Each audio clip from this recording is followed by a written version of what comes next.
All right, I'm not sure if this is working or if this is going to work, but this is our this is our next experiment.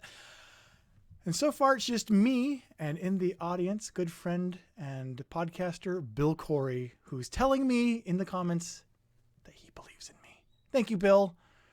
Yes, that's right. We tried this earlier this morning, and this is actually just a second attempt at an experiment to make sure that the audio is not echoing and that the frame rate isn't buffering and frozen and lagging out a lot. So what we're going to do is we're going to let this go, and we're going to answer some questions and do some other things, and we're just going to see if this experiment is going to work. And just remember, if at first you don't succeed, may just be because you suck. So, hey, hi again, Jonathan. Good to see your avatar and comments. Better so far. That's good. I had to tweak some of the audio settings, and actually the software I'm using is called XSplit. I don't know if anyone else has used XSplit, but it's highly recommended and it's very nice, but it has a couple of counterintuitive little settings in order to get the audio to do what I wanted it to do, namely not echo itself. So hopefully that'll continue. And I dialed the I did a lot of tests of my upload streaming speed, and I dialed the bit rate down, way down, to try and match what my actual bandwidth from my ISP is giving me. All right, so without any further ado, I want to turn this over real quick to any preliminary questions, and then I was going to talk about kind of what you can expect this year from Pair of Dice Paradise, and kind of just go from there for a few minutes. So, oh yes, by the way, sorry, before we go any further, I am getting little pop-up messages. I've gotten two that have said that there were a couple of buffering things and some frames may have been dropped, but it's much better than before, I believe. So if it's periodic and still watchable, let me know. Again, this is really just an experiment. All right. So since there's a question.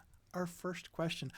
A longtime viewer, first-time question writer, Bill Corey asks if that's a bird cage behind me and what kind of bird we have in there. Yes, that is a bird cage. That way. It's a home to a green-cheek sun conure, which is my daughter's V-Bugs bird. She studied birds all year. Once she found out that she's 8, so once she found out that dinosaurs are birds are related to dinosaurs, all of a sudden everything in her world became birds. And she spent all spring, all summer, every day of her summer vacation, she would look up and research birds. We went to the library. We got every book on birds that they had at the library. She watched YouTube videos about taking care of birds. And at first we thought, okay, it's just a phase. This will go away in a week. And it didn't. And we thought, oh, this will go away in a month. It didn't. 3 months went by, 6 months went by. So we started keeping our eye open for a bird, and that was what she got for Christmas, was a green-cheek sun conure named Captain, who is not in the room with me at the moment, thank goodness, because if he was, he would be wanting to be part of the conversation. So, all right. Next question. Someone's talking about the buffering issues. Sorry about that. No, we have no cats anymore. I used to have a cat. Well, of course, 80 Grit, which my typical online username is derived from. 80 Grit died about 7 years ago or so. We had a second cat named Una, and Una was 13 or 15, and he actually passed away last summer. So 2 small dogs, no cat, and 1 bird, and 1 turtle, and several feeder fish for the turtle, but do not become personally attached to the goldfish. Okay. All right. Yes, birds make getting a clean audio recording very, very difficult. I've actually, when I go down my studio where I film my Head in the Clouds segments and everything else for Pair of Dice Paradise, all the videos, that's downstairs. I have the extra bedroom was turned into a little studio. And the bird is upstairs. And so when I go downstairs to record, I have to shut the door to this room, go down and then shut the door to the studio. And every now and then you can still hear his little high-pitched little cheeps and chirps if you listen in the background to some of the videos, if he's upset while I'm recording. So, and the dogs too. The dogs seem to like to bark right when I get to the end of a video for some reason. They'll always start barking. So, and that has to be cut out lots of times. All right, here's another question that has popped up. What conventions are on your must-attend list for 2016 and beyond? Okay, so we touched on this a little bit earlier in the early morning experiments that we did that crashed and burned. And since I don't think anyone was able to hear me when we talked about it back then, I'll try again. For me, there are 4 conventions potentially that I'm scheduled to be attending this year. They're all still iffy, but working on the scheduling and everything else, the budgeting and scheduling for them. And in the order of likelihood of them happening, the 4 conventions for this year are first Gen Con, and then Origins, and then a Gamma trade show in March, which I'm actually kind of excited about going to. And then finally is Dice Tower Con. So those are the 4 in order of likelihood that I'm hoping to attend this year. But who knows what else will happen this year? Something else might come along. So we'll play it by ear and see what happens. Okay. Okay. More talk about the bird. He'll be happy to hear that. The question has come in about Team Vest. Will there be more Team Vest coverage this year? I don't know. The Team Vest thing is one of those kind of fads or whatever you want to call it that I don't want to drill into the ground perpetually until everyone gets sick of it. So I've kind of let it ebb and flow. And my Team Vest co-host, Marty from Rolling Dice and Taking Names, has hinted to me that he's ready to retire his vest. So I'm not sure what this year holds for Team Vest. There's a couple of ideas that Marty and I have bounced off of each other that may happen. Kind of some special mini series that we want to put together. We've told ourselves if something kind of naturally comes along that's a really good idea that involves Team Vest, we're going to jump on it, but we don't want to artificially try to push it on something else. We want it to happen naturally. So there you go. Let's see. Buffering affected your 4 I'm sorry about the buffering. You only heard the beginning and the end. So once again, the 4 conventions this year are Gen Con, then Origins, then Gamma Trade Show in March, and then Dice Tower Con. So those were the 4. Hopefully I didn't lag out again, and hopefully this time they came through. And my streaming software said something about frames being dropped again.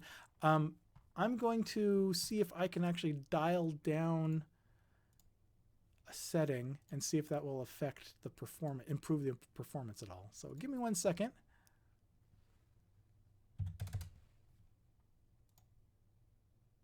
Okay, I've actually tweaked the performance down just a notch. We'll see if that improves anything. Hopefully it will. And if that doesn't, I'm going to try taking the frame rate down a little bit, or the resolution, and see if we can find that sweet spot. All right. So, 1 moment, please. So thirsty. All right. So next question here is, what game do you plan to play next? Or do you only decide to play games at the spur of the moment? Ooh, I kind of go 50-50 with that, which I think most people do. I have a local game group that I host here in town, and we meet every 2 to 3 weeks usually. And for the game group, we use meetup.com, and I'll actually post like the game I'm going to bring or the game I want to try there. So that's kind of scheduled, and that kind of is a scheduled one. But then like just last weekend, I had a friend from my game group come over, and we just kind of went up to the game shelf and picked something off that stood out to us. And he brought one off his game shelf here at the last moment. We just kind of got together and did whatever we were feeling like at that moment. So it's usually about 50-50, kind of whatever we're in the mood for. Buffering, more buffering comments. Okay. Hold on. Someone did mention that dropping the resolution might help. So let me see if I can do that real quick. I think I can do that on the fly. Okay, I'm going to drop it down to 360p. Oh, it won't let you change while you're actually running. Okay, it's locked in the resolution it is. I'm running at 480p right now, so maybe next time I'll drop it down to 360p. Okay.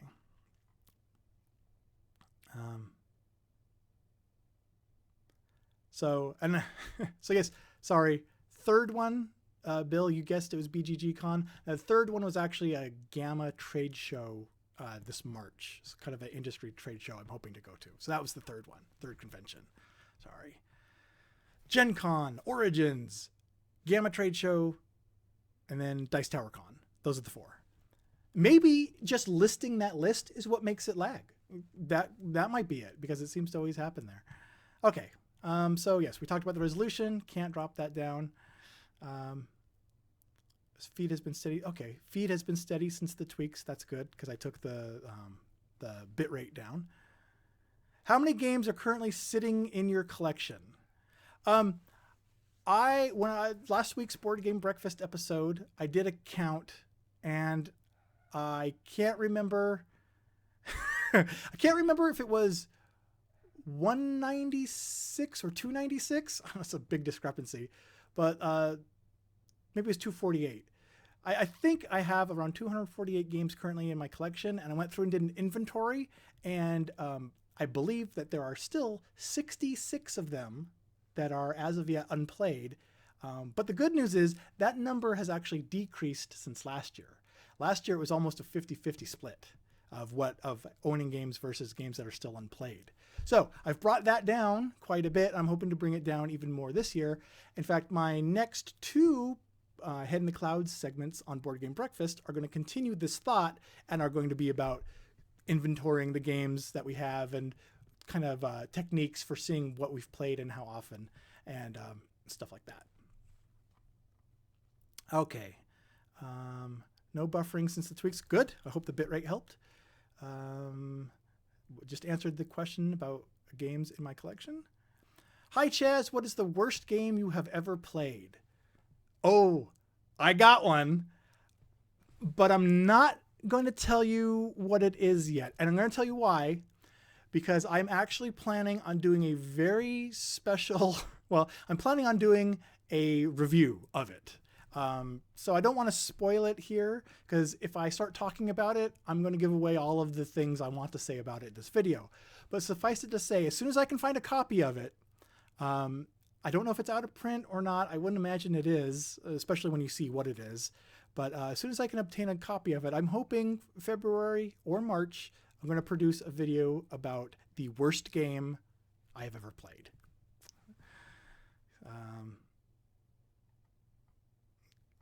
Yay! The scaling the heights of the dice tower eventually get you. I thought, so someone asked if scaling the heights of the dice tower will eventually get you to Pair of Dice Paradise. I actually was thinking of making, for my Head in the Clouds segments, I was actually thinking of making a brand new logo of having the dice tower with the cloud, it's going up into the cloud and having the tower sticking out of the top of the cloud. But then I remembered that that would take a lot of effort to do, and that I am very, very lazy. So I haven't done that. But good question, though, and you may be right. We got to find that dice tower.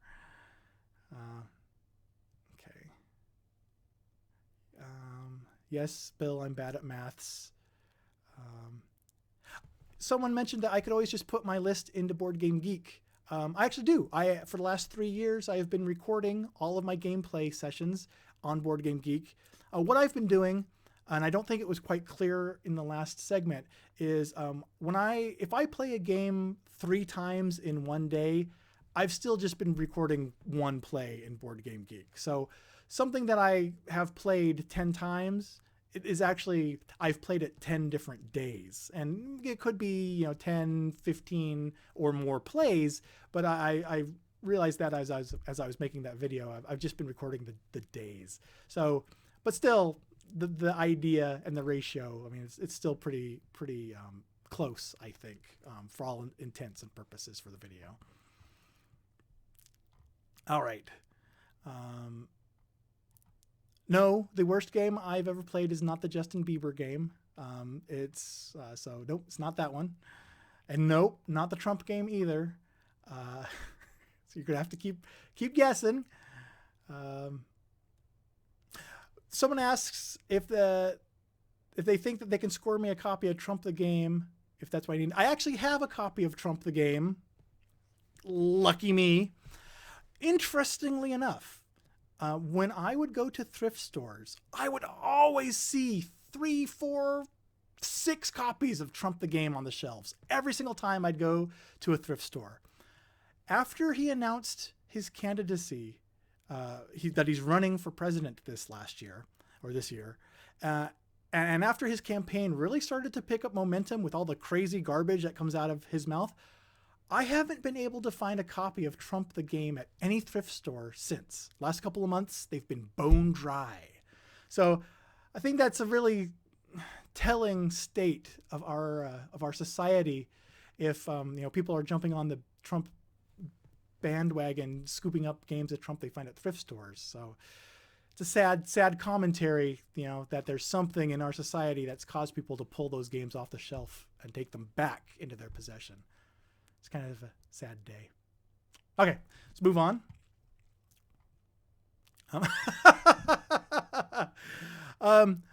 Friend of the show, Actual LOL or Actual. I heard you pronounce it once and I can't remember. It's ACTUALOL. It's him on Twitter and YouTube. I'm just going to say Actual has an amazing YouTube channel. He is one of the most brilliant comedic minds doing board game content that I know of. And I'm including me on that list. And I still rank him way up on the top. So I recommend checking out Actual, ACTUALOL. Check out his Twitter and YouTube channel. And after you subscribe to mine, make sure you subscribe to his as well. But he actually asked a question. He asked if I've listened to Good Charlotte since I did my Good Charlotte segment. And actually, I have. I went through and I actually listened to all the albums again and all the Good Charlotte albums. And I remembered why I liked them in the first place. And I enjoyed listening to them. And then I haven't again since. So they did not re-enter my rotation or anything. But I did give them a good listen. I still appreciate them. So, okay. Let's see. Someone says, keep it up. Yeah, it's still up there. And I'll continue keeping that up there. So thank you. I'll keep it up. Let's see. You should do count based on the box recommendation. I did have an idea for actually mini potential spoiler for a future segment. I wanted to do a segment of additional facts and things that game publishers could be putting on the box. Like I've seen a couple of them that post the estimated amount of time to learn the game, which I thought that was brilliant. And someone suggested the amount of time to set up the game, which I thought was a really good idea too. So there's lots of little, other probably inaccurate little icons and stuff that they could put on boxes, but that would definitely be one of them. Topher out there, Christopher asks, what's my favorite gaming memory? And no, Topher, I'm not going to mention that one.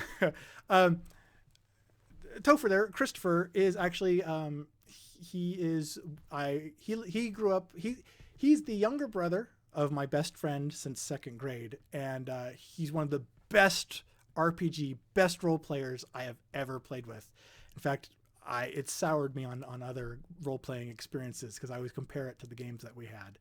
So he's asking what my favorite gaming memory is, and I'm going to cop out on that right now. And I'm actually going to say that currently my most favorite gaming memory is been playing with VBug. She's been really into Stratego over the last year. And we've played a lot of Stratego games together. And it's been just amazing to see her develop, where I would, handicap myself purposefully. And it's to see her evolve and get better and better each time we play, to the point where I'm not really handicapping myself anymore.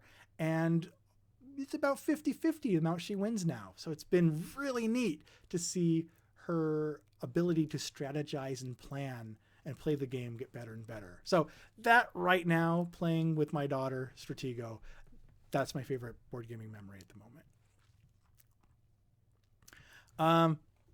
Oh, poor Soren missed the first 15 minutes of the show because he had to work. I apologize. But he asks what we can expect from you on the Dice Tower this year. Excellent question. That's one of the reasons I wanted to do this experiment. So with the Dice Tower, my goal is to, let me back up a little bit. So over the last 2 years or so that I've run the Paradise channel, I've averaged about 85 videos per year up on the channel. And what I'd like to do is continue posting content on the Paradise channel, but I'd like to match or more that amount of content for the Dice Tower. And the Dice Tower content is hopefully going to be both scripted and unscripted stuff. I've been experimenting more and more with unscripted content, like what we're watching right now, trying to get used to not having that crutch of a teleprompter with what I want to say right in front of me. So hopefully I'm going to be continuing to experiment with this and try some new things. I have some ideas for some dedicated segments. Maybe have a thing that goes up every Monday or every Wednesday and Friday or something, kind of a news piece or a question of the week piece or another editorial or even, a game review each week. But that's the goal, is to be having weekly content on the Dice Tower that matches or even exceeds what I've been posting previously. So we'll see how that goes. Okay. People are talking about Trump now. I'm sorry that I started that. Next question. This is a good question. Do you count your thrift sift finds into your collection, or do they just sift through for the video purposes?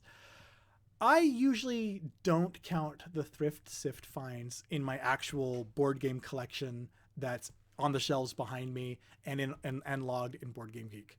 There's a rare exception to that rule. If there's a game that somehow actually finds its way into our usual rotation, that one sometimes gets logged on BGGCon. The example I can think of such an exception is actually the what's his name? The Napoleon Dynamite, It's Pretty Much My Favorite Animal game.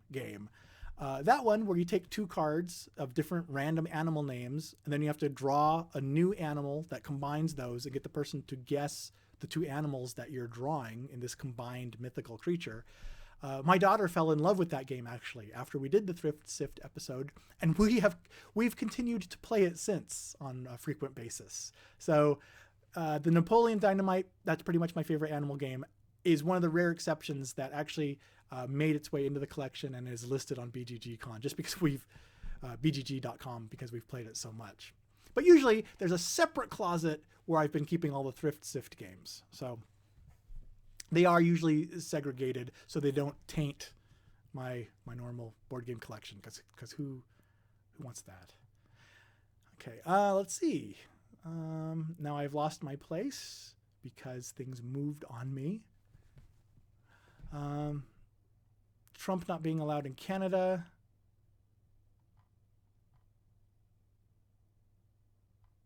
And I'm sorry. Wow. Yeah, the YouTube comments do jump up on you every now and then, and you lose your place. So, wow, it's a real thing. That does happen. Let's see. I think I mentioned what I've been planning on adding to the network. With the Dice Tower gig, Tom has been just amazing with that. When he approached me about it initially, or early last year, and we talked about it, what he said that he wanted from me was full creative freedom, like I currently have on my Head in the Clouds segments. Just keep doing what you're doing and more of it. And so I'm not pegged into having to become a review guy or anything else. It's a really fortunate situation where I can continue going in various directions and trying different things. So it's a pretty sweet deal. Okay, I found my favorite gaming memory question.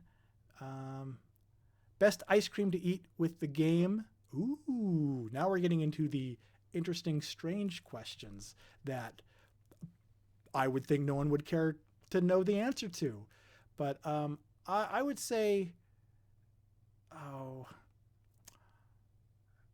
maple pecan is my wife's favorite ice cream, and chocolate chip mint. And I can't really stand either of those.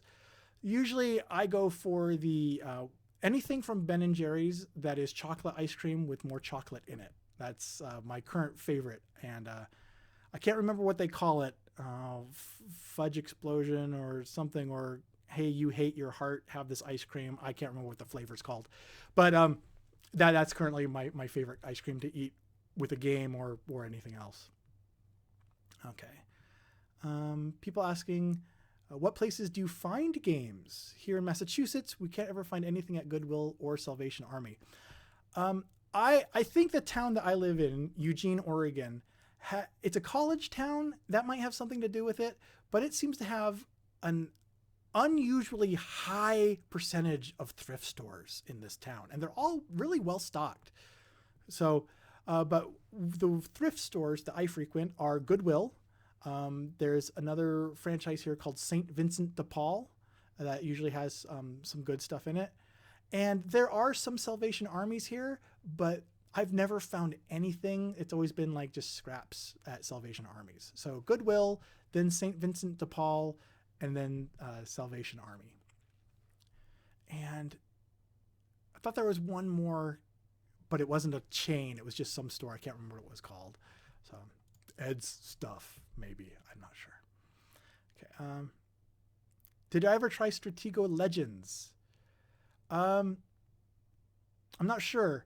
I don't have the box of Stratego here with me, but the one that we have has a special ability for every unit in Stratego. I mean, I don't know if that's the Legends version, but it is neat. We started out not using them at all, keeping it very basic. And as she's gotten older, we've added in more and more of their special abilities. And now we play with every Stratego unit's special ability. So it's pretty neat. And she enjoys it, and I actually enjoy playing it with her because it's real special. Okay. Yes, I'm also glad to see it's working. Thank you very much, Ava. So did I. Let's see. Why do you want to match or more with Dice Tower versus your own channel? I think you'd want to focus more on... Okay, why do I want to match the amount of videos I put up on the Dice Tower versus how many I put up on my own channel? And you'd think that I'd want to focus more on my own channel. Okay, that's a very good question, and I'll address that.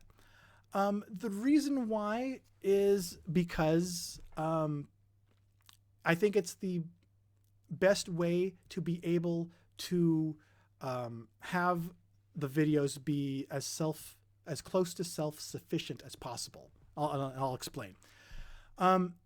As you probably all know, or will now know, last September, the Pair of Dice Paradise seasons have always gone from September to September. That's when I started the YouTube channel in September. So it's always kind of been a September to September thing. Last September, I started a fundraiser for season 3 for using the Pod Pledge fundraising website, which I actually was involved in the development of. So it was a perfect fit because I was able to have it have features that helped me and other media creators, has tools specifically for media creators for managing fundraising campaigns. So you may or may not have noticed that the fundraiser that went up for season 3, instead of being a fundraiser for full 12 months, was actually a fundraiser just for 5 months to take care of September, October, November, December, and January, which we're in now. And the goal really was to raise about $1,200 per month. That's kind of the threshold that I would be at where I can actually devote actual work time each day, like not really 50-50 part-time, but maybe like 1/5 time. So at least a couple hours dedicated each day to Pair of Dice Paradise. Other than that, everything else is done, in the evenings and spare moments and stuff like that. Well, the fundraiser, I'm grateful for every donation and all the support that comes in through it, and that's great. The season 3 fundraiser raised enough to kind of get through September and October, and it paid for a little bit of November. And, that's still awesome. And it allowed me to make kind of a little influx of content at that point. The stretch goal with the Dice Towers Kickstarter is going to allow the financing for February through the rest of 2016 it will allow the financing to allow me that actual part-time financing. So it's essentially kind of contract work. I'll be paid for the video content that is produced. Produce 3 videos, earn X. Produce 10 videos, earn more than X. So it's basically contract work. And so the reason why I want to produce as much or more content for the Dice Tower is because producing as much or more will allow me to receive the financing I need to actually treat this as part-time work and actually dedicate real resources to it. And but then also I don't want Pair of Dice Paradise's YouTube channel to wither up and die, so I want to continue doing video work there as well, like I have been trying to keep that up. So that's one thing I wanted to communicate this coming year. It's that, I'm going to be pushing as much content as I can onto the Dice Towers YouTube channel because I have this golden opportunity to do so and hopefully grow the relationship with them. But at the same time, I've been given the terms of our agreement is I'm allowed to continue my own brand and my own channel and continue putting content there. So I definitely want to put content there, especially put some special stuff that people who actually watch and have supported Pair of Dice Paradise will appreciate more, and maybe some contests and other things that you'll only see if you're coming to the Pair of Dice Paradise channel to kind of reward the loyalty of the people who are there and have been there since day one, because I wouldn't be where I am at all right now without all of the comments and the support and everything that's come through. So I want to do my best to really continue content in both streams. Wow, that used up all the spit in my mouth to say that long thing. So one moment, please. All right, now I'm full of mouth spit again. All right, Ice Cream, Stratego Legends. Here we go. I think I'm getting way behind on the questions now. Wow, you really do get behind on the questions, and they do jump around. That is fascinating for no one but me. Which stores do you find the best thrift games? That is a good question. I have found that it's not necessarily the franchise. Like Goodwill isn't necessarily better than St. Vincent de Paul. It's location. There are certain stores that that one always has really interesting games. There's a St. Vincent de Paul that's down by my office that has a very small selection. They have maybe 10 games there at a time. But that's the place that I found You Be the Judge and a couple other really obscure games, including another one based on the judicial system that I have in my closet now that I found that I'm going to be making a video about. But so they have just a very small selection, but wow, they have the weirdest ones. So location when it comes to thrift stores. I think that's more important than actually if it's a Goodwill versus something else. The component proponent song has been stuck in this person's head, and they literally want to kill this person. I apologize for that, but really, who if you didn't have that song stuck in your head, speaking from personal experience, there'd probably be another reason why they'd want to kill you. So don't beat yourself up about it. Let your friends do that. Will you post on all content on your channel? I think that was, will I be posting all the content on my channel? No, since the videos and the content I produce for the Dice Tower will technically be work for hire. That's, it's work that's being compensated. The person is being compensated from. Since it's work for hire, that I feel that the Dice Tower would own the publication rights to that. And unless I receive specific permission, I wouldn't feel right about rebroadcasting something. Now, the Head in the Clouds segments for Board Game Breakfast, those are not part of this. Those are always just contributions that are just done with no compensation. And that's why I feel okay rebroadcasting and doing extended versions of the Board Game Breakfast segments on my own channel. But the stuff that's related to the stretch goal will be Dice Tower exclusive unless I receive specific word otherwise. But and I'm okay with that because I feel like that's the right way to do it. I don't feel it would be fair to do it otherwise with that content. All right.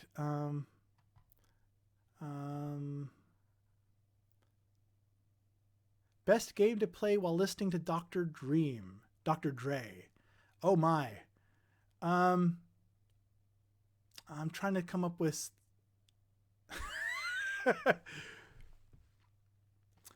keep an eye out for a Thrift Sift video about a game called The Club. And there's your answer. I'll have to get that video put together, but there's your answer for the best game to play while listening to Dr. Dre, The Club. And hopefully after the video is released, you'll see why. Okay. I have about 20 minutes left here. Let's see here. What is my... Oh, wait. No, it jumped again. Oh, there's Dr. Dre. Good. How soon before the Pair of Dice Paradise partnership video with Actual All I read about on Twitter becomes complete? Well, he does live, I believe, in the UK, so we're on the opposite sides of the earth. But he knows how to get a hold of me, and it would be really neat to do something with him. Yes, I'm talking to you, Actual LOL. Yeah, you. So call me. All right. Do I have any sleeper games of 2015? Games that you really enjoyed, but weren't among the top few hyped games. Yeah, I thought that Super Motherload was one that has a lot of potential, especially if an expansion for it can come out. I really liked the combination of the deck building along with kind of Dig Dug, for lack of a better comparison, the old arcade game Dig Dug. So yeah, I thought that Super Motherload was one that deserved a little more love. And if it had an expansion, I think it would really give that game renewed interest and more legs. So that's definitely a sleeper hit, I think, Super Motherload. Let's see here. Any Kabuki theater reviews planned? I also think you could pull off a mad scientist character. Well, there is a somewhat frequent recurring character in some of the videos of Professor Riley Knott, who is a molecular engineer. He's the guy with the big yellow mustache and big poofy yellow hair who always comes by to warn me of things. I actually have a script for a video about a game based on a property from the 90s that he will make an appearance in. I have the script. I have the first draft of that script written, and it's a video that will involve me, VBug, and the professor. But it's not done baking yet. It needs a little longer to bake until it's done. And it's also going to require a little bit of strategic blocking, since it's really difficult to get the professor and I both on screen at the same time for some reason. Can't figure that out. Test successful. Sir Geek CSP, test successful. What is my day job? Asks Netter Plays. I'm a web developer. I do a lot of web programming, PHP, MySQL, stuff like that. And so that's what I usually do. And what's interesting, I found that a lot of fellow board game podcasters and media makers, it seems like we're all either software developers or engineers. So there must be something about the way that we think that causes that to happen. Okay.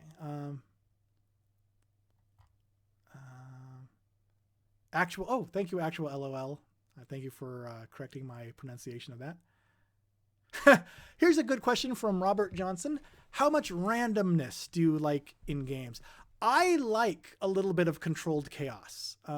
I don't like a game that's take that just for the sake of just being take that, and every time it gets back to your turn, it's a completely different game state, and you have no idea what's going on, and you can't control it. But I do enjoy a little bit of, like I said, controlled chaos, like Star Wars Risk, how you can have your plans, but then you do have a roll of the dice that's going to affect how well your plans go through. I don't mind that. My wife, on the other hand, is less of a fan of randomness and chaos. She is not a fan of dice. She likes to be able to make a plan and see that plan through. And what's scary is when she does that, it usually always succeeds, usually to my detriment. But so that's kind of the comparison there. So it's nice to see the comparison between her and I and the games that we do and we don't like. Okay. Oh, I am almost out of time here. You hear dogs barking. Speaking of which, my wife just got home. So she's home from work, and so it's almost time for me to wrap up so I can go welcome her home. Looks like, I don't know if it looks like I am at the end of the questions here. So let me just see if there's any good questions left. Kidlets, let's see what's happening. Popular board gaming celebrity. Thanks for that. My friends are killing me. Super Motherload, best solo game. Foundation or Bootstrap, asking about web development foundations. Bootstrap is actually the foundation. Is there a different word for that? That's what the Podpledge website was built on, actually, was Bootstrap. So there's a practical application of it in my life right there. Okay. What game or games currently in your collection or that you've recently purchased do you have trouble getting people to want to play or can't get them to the table repeatedly? I have been trying to get the game Mythotopia, and the other one is Titans of Industry. See, it's been so long. Captains of Industry, I think. It's a really neat economic game, but I cannot get anyone to play that one. And also Hero Chronicles, I believe it's called, by the Red Joker and Yellow. Was produced last year. I've had that one waiting. I even got HeroScape and HeroClix figures to put in there and beef it up, and I still have not been able to get that one to the table yet. Let's see.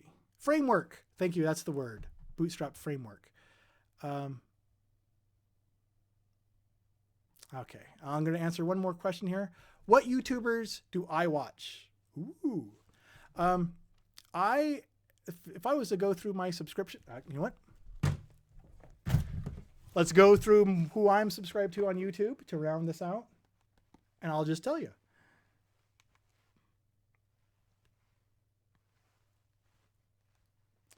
I am subscribed to a channel called Pair of Dice Paradise. Oh, wait, shouldn't have said that one out loud. I am subscribed. I watch a lot of The Dice Tower, obviously, and Rodney Smith on Watch It Played. And those, of course, come on, those go without saying. Let's see here. I always listen. The 3 podcasts I listen to all the time are the Dice Tower podcast and Rolling Dice Taking Names and The Secret Cabal. Non-board gaming stuff that I've subscribed to. Mr. Sunday Movies. He does geek culture, comics, and movies, pop culture stuff. He and his co-host are hilarious. So I watch a lot, listen to and watch a lot of Mr. Sunday Movies podcast and YouTube videos. And Crits Happen is on here. Then there is, let's see here, who else? And then there's stuff like Stephen Colbert and let's see, Bauer's Game Corner. He's another. I love his energy, Forrest Bauer. Love his energy that he puts into everything that he does. He's just so fun to watch. So Bauer's Game Corner is another YouTube channel that I like to watch. Let's see, who else we got here? Size Corner, who is a woodworker who does really amazing intarsia artistic wood projects. She's also my sister. So if you ever go through the YouTube comments on any of the Pair of Dice Paradise videos, sometimes you'll see Sai come on and we'll make inside jokes in our comments that if you know that we're brother and sister will sometimes make a lot more sense. And been watching Mr. Schmoyer of Video Creators, Film Riot, and also The Basic Filmmaker are other YouTube channels that I'm subscribed to. So that's that. Oh, and of course, Joel Eddy at Drive Thru Review. And I'm not just saying that. Maybe I am. No, I'm not. Where are you, Joel? Did you just release? Oh, there. See? There's Joel. He's right there. So take that, YouTube commenter. I do enjoy Drive Thru Review with Joel. So anyway, that's all the time I have for right now. After I tweaked the settings that last time, all of the lag comments went away. So either everybody got used to it or just stopped complaining because they thought it was futile, or we fixed it. So really exciting if we fixed it. And I don't know if there's demand for stuff like this. I'll be happy to continue doing this again at scheduled intervals now that it looks like we're working the kinks out. But other than that, until then, or the next video, thanks everyone who popped on and watched, and get more questions ready, and hopefully we'll have a chance to talk again soon. So till then, take care. Bye-bye.